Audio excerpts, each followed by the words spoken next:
Concurso da Polícia Civil de São Paulo, cargos de investigador e escrivão.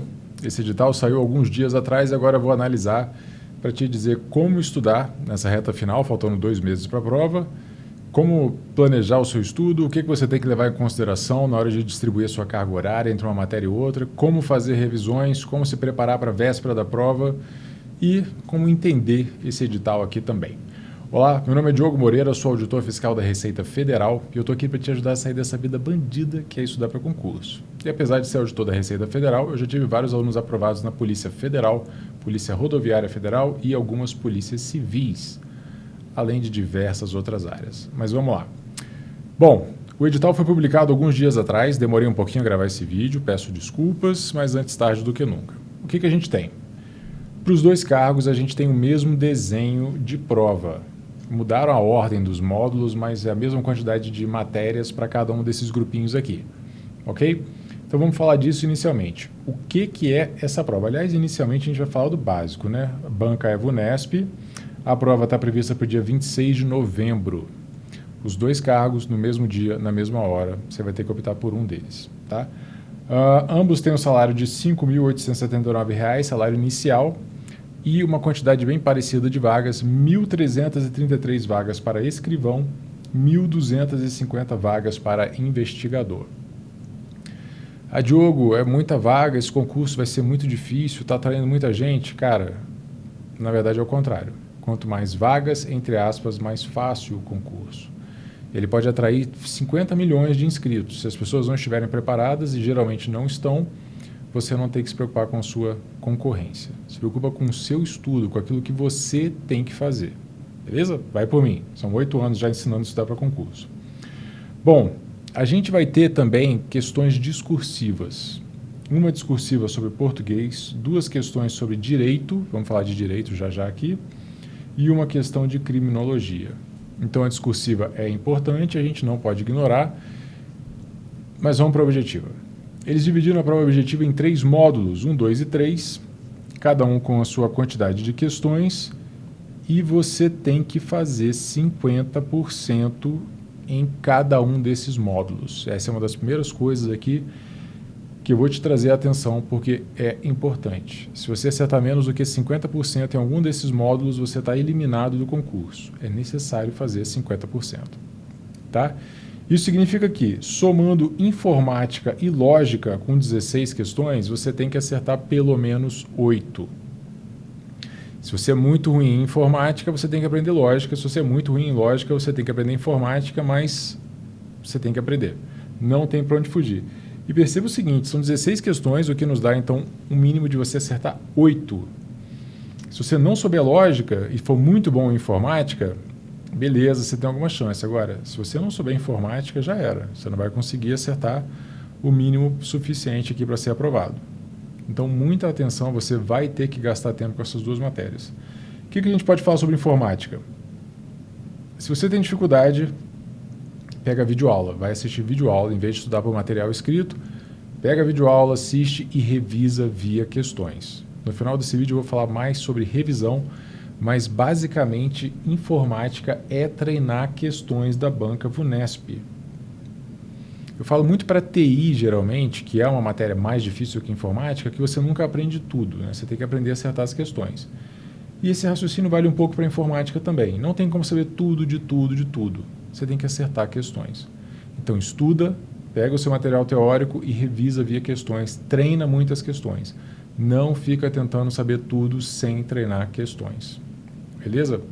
Grava isso. Não passa em concurso quem sabe mais. Passa quem acerta mais questões. Tem que ter sempre isso em mente. E lógica. Lógica não está difícil, não está grande. É uma prova com um nível de dificuldade que não é da lógica mais elevada do mundo. Não tem estatística, por exemplo, que é uma coisa muito difícil de exatas. Então faz um esforço. Calça as sapatilhas da humildade, pega um curso básico e aprende isso aqui. Aprende lógica. No mínimo, decora o que tiver que decorar. De fórmula, de forma de corrigir, enfim, o que tiver, pega e separa isso num caderninho de resolução de coisa que você não está conseguindo aprender, um caderninho de fórmulas, de bizus, separa de alguma forma, dá uma revisada nisso na véspera para você conseguir fazer essa prova. Vai ter que aprender essas duas matérias. Língua portuguesa. Eu acho que aqui está um dos pontos mais perigosos da prova. Porque língua portuguesa está sozinha no módulo 2. Se você vacilar, você não é bom de língua portuguesa, você não treinou e tal, você vai rodar. Se não fizer 50% aqui, você está fora. Então, mais uma vez, o que você vai fazer? Questões da banca. Por quê? Porque língua portuguesa é uma das matérias mais sensíveis ao estilo da banca. Cada banca cobra de um jeito. A boa notícia é que você tem centenas, milhares de questões de português da banca VUNESP para treinar. Então, sinceramente, agora eu ia falar, pega a teoria, revisa via questões, igual eu falei com informática, mas para português não vai dar tempo. Não é legal. O que você vai fazer é uma espécie de estudo reverso. Você vai pegar o tópico lá de português e vai fazer questões dele, sem ler a teoria. É doloroso, mas você vai estar treinando direto no que a banca cobra. Corrige essa bateria de questões, vê o que você errou e lê os comentários daquilo ali. Busca a informação para entender por que você errou. Sites de questões, por exemplo, o Tec Concursos, que é um site muito bom de questões, eles oferecem comentários para cada questão. Então, quando você erra uma questão, ali embaixo já tem um comentário, você já entende o que aconteceu. Ok? Isso é muito útil, te poupa bastante tempo de ter que voltar no material teórico. Aproveite e use site de questões, e minha recomendação é o Tec. Tá? Não, Diogo, não tenho grana para assinar um site de questões. Então, pega as questões do seu material, mas tem que ser questões da banca VUNESP. Beleza? Isso que eu falei se chama estudo reverso. Você vai direto para as questões sem ler a teoria. Sinceramente, não dá tempo de ler a teoria de língua portuguesa em 2 meses. Se você não leu até agora, não leia mais. Faz o estudo reverso. Mas não fica fazendo 300 questões de cada assunto. Faz um pouquinho só. E tenta passar por todos os assuntos várias vezes. Então você faz umas 15 questões do primeiro assunto. Corrige, vê o que errou, lê o comentário. Vai para o segundo assunto, faz umas 15 questões. Corrige, vai fazendo dessa forma e tenta girar por todos os assuntos várias vezes. Em seguida, a gente tem o módulo 3, que é o que tem mais questões. Ele tem 30 questões de direito, 14 de criminologia. Direito é isso aqui, tá? Dentro de direito, dessas noções de direito, eles colocaram essas matérias. Direito constitucional, direitos humanos, direito penal, direito processual penal, legislação especial e direito administrativo. Ou seja, a gente tem 6 direitos brigando por 30 vagas, o que nos dá uma média de 5 questões por direito. É pouca questão.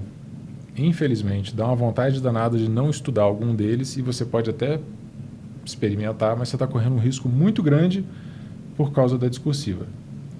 Serão 2 questões de direito, de qualquer um desses direitos, a gente não sabe de qual. Então não dá para você largar a mão e não estudar algum desses direitos, porque você corre o risco de zerar uma discursiva, e se zerar uma discursiva está fora do concurso. Vai ter que estudar todos eles. Não ouso dizer qual deles que vai ter mais questões, qual que vai ter menos, etc. e tal. Todos eles aqui, o que tiver pouca vai ter 3, o que tiver muita vai ter 7 ou 8, tudo muito parecido. Beleza? Então, a gente vai falar sobre planejamento logo em seguida, mas não tem como você correr muito daqui. Criminologia é a segunda matéria mais importante do concurso, com 14 questões. Não é tão grande assim o conteúdo dela, são mais ou menos umas 7, 8 aulas de PDF assim, desses cursinhos.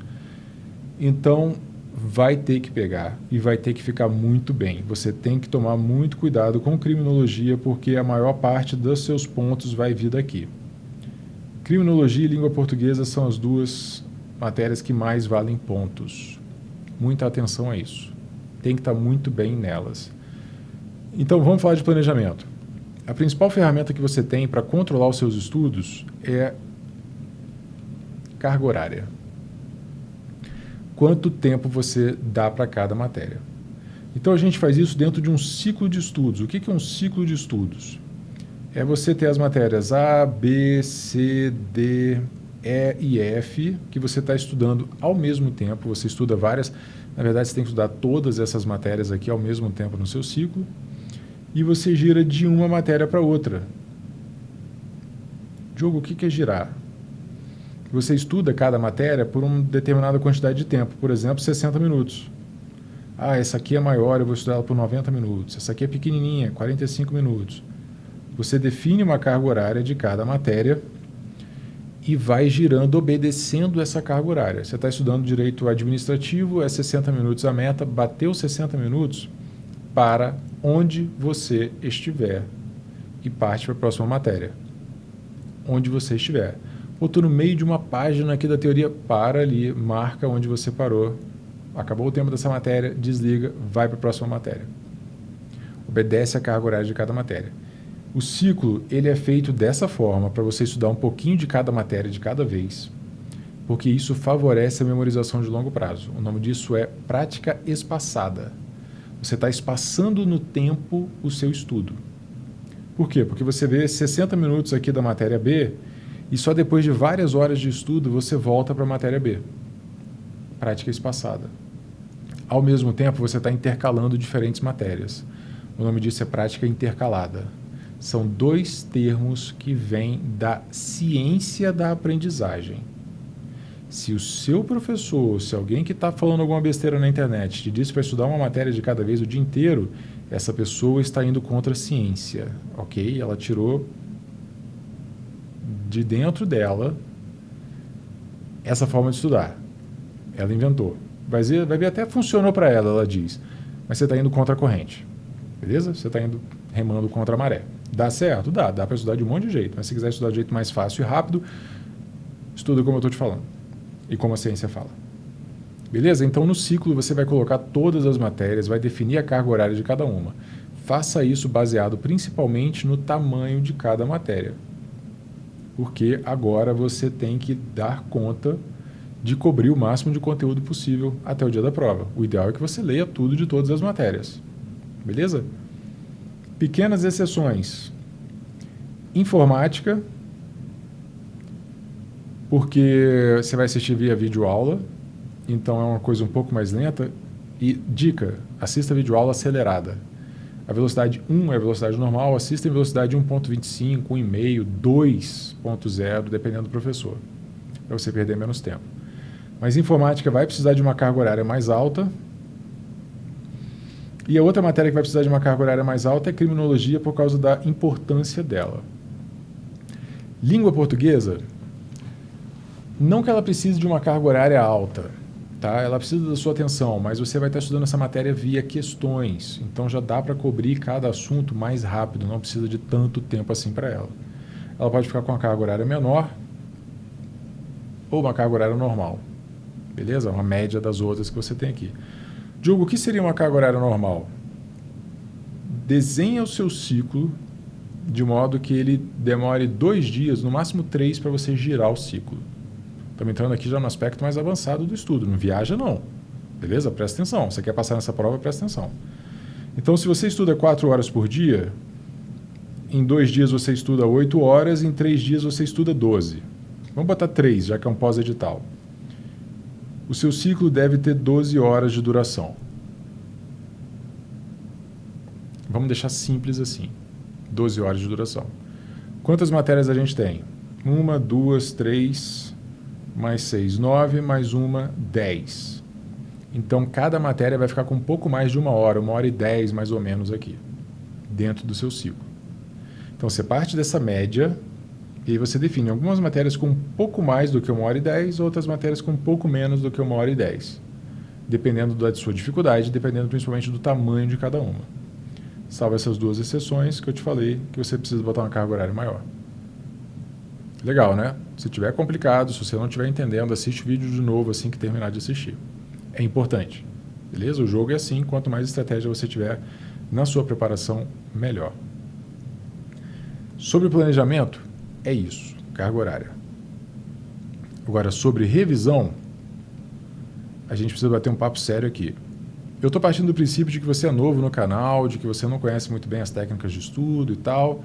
E olha, para passar para cargo de salário menor, com todo o respeito, não é tão difícil quanto passar num concurso cujo salário é, por exemplo, um de auditor da Receita Federal, que é mais de 20 mil por mês. Receita Federal, mais de 20 mil por mês e umas 20 matérias diferentes. Aqui a gente está falando de 10 matérias não tão grandes. O que eu estou querendo te dizer? Se você segue outras pessoas na internet, você vai ver muita gente ensinando tudo quanto é tipo de coisa. E dá para passar num concurso de 1.300 vagas com um salário de 5.000, que é um salário baixo, entre aspas, estudando de qualquer jeito. Se você tiver muita persistência, perseverança, tempo, disposição, etc. e tal, você consegue passar. Se você está com pouco tempo, se você não tem tantas horas assim disponíveis por dia, só faltam 2 meses para a prova, você tem que otimizar o seu estudo para ter alguma chance. Então, presta atenção no que eu estou falando, porque para passar para auditor da Receita Federal, se você não otimizar, você não passa. Não é que, não passa. Então, revisão, eu preciso chamar a atenção para isso aqui. Proibido fazer resumo. Não faça resumo da sua matéria, do seu material. 2 motivos. O primeiro motivo é o tempo e o segundo motivo é o tempo, mas em 2 aspectos diferentes. Primeiro é o tempo para fazer. Você vai gastar um tempo enorme para fazer os resumos. Seu avanço vai ficar muito lento. A prova vai vir e você não vai estar pronto. Não dá para perder tempo fazendo resumo. E o segundo é o tempo para ler. Ninguém que faz o bendito resumo lê o resumo. Então a pessoa faz e ele fica lá guardado. Diogo, mas quando eu escrevo, quando eu estou lendo, eu guardo melhor.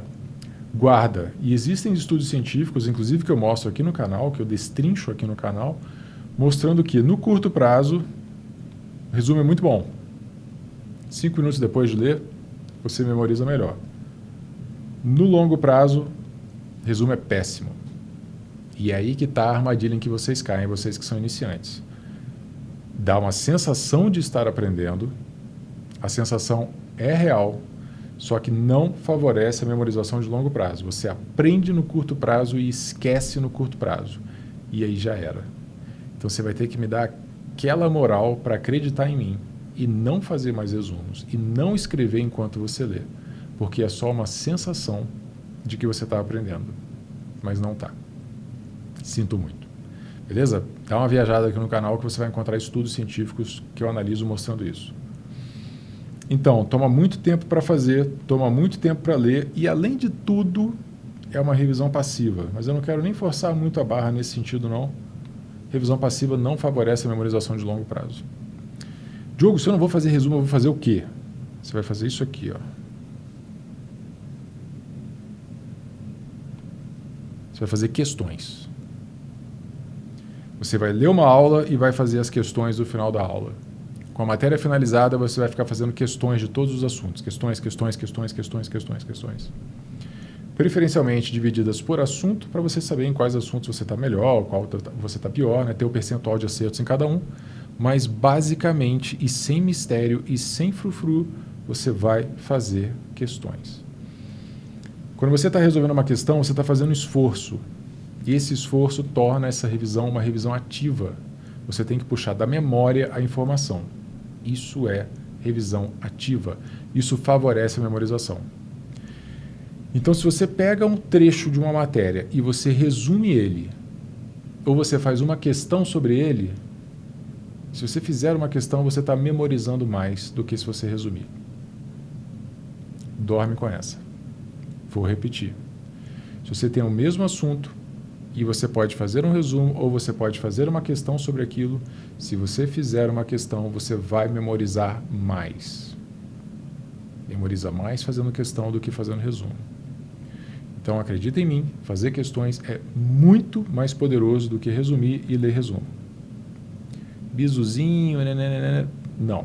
Faz questões. Vai memorizar melhor. De quebra, vai estar treinando questões da banca, vai pegar o estilo da banca e de quebra vai estar treinando resolução de questões. E adivinha, lembra do que eu falei no início desse vídeo? Não passa em concurso quem sabe mais, passa quem acerta mais questões. Treina questões para acertar mais questões. Beleza? Se você fizer isso, você vai passar na frente do cara que sabe tudo, mas não fez questões. Simples assim. Ok? Se você já leu tudo, de todas as matérias, já está com algumas matérias finalizadas, vamos colocar assim.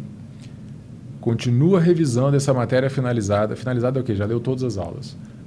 Continua revisando essa matéria finalizada via questões, mas agora você pode se dar o luxo de anotar as decorebas, se der tempo. Decorebas e partes super difíceis que você está errando, anota para você dar uma revisada nessas suas anotações na véspera da prova. Diogo, estou com 80% de acerto. Show! Sabe o que você vai fazer de resumo desses 80% que você já aprendeu? Nada. Você vai focar nos 20% que você está errando. É o caderno de erros. É quando você começa a anotar aquilo que você está errando. Ok? Então faça o caderno de erros. Se der tempo, se a matéria está finalizada. Se a matéria não estiver finalizada, não faça caderno de erros. Faça só questões. Depois refaça as questões. Diogo, não vai dar tempo também de ficar fazendo caderno de erros. O que eu posso fazer? Está lendo, está fazendo questões? Na última semana antes da prova, refaz as questões que você errou. 2, 3 vezes. Refaz todas as questões 2 ou 3 vezes. Vai ser excelente, porque você vai estar revisando só aquilo que você errou, você vai estar fazendo uma revisão ativa e você vai estar focado nos pontos de dificuldade e nas decorebas. E vai perder menos tempo. Eu tenho um programa em que eu ensino a estudar para concurso, tudo isso aqui destrinchado de forma bem detalhada, com várias aulas, incluindo outros aspectos do estudo que você nem sabe que são importantes, no meu programa Acelerador de Estudos. Beleza? Eu não estou com matrículas abertas agora, dia 21 de setembro, quando eu estou publicando esse vídeo, mas clica no link na descrição, entra para a lista de espera para você ser avisado quando eu abrir matrículas, se você tiver interesse. Se não, aproveita este vídeo, assiste novamente e assiste os outros vídeos no canal também, para você melhorar a sua forma de estudar, não perder tempo e sair dessa vida bandida que é estudar para concurso. Se você gostou desse vídeo, clique em curtir, por favor, se inscreva no canal se você ainda não se inscreveu e a gente se vê na próxima turma do Acelerador. Um grande abraço e até a próxima. Tchau, tchau.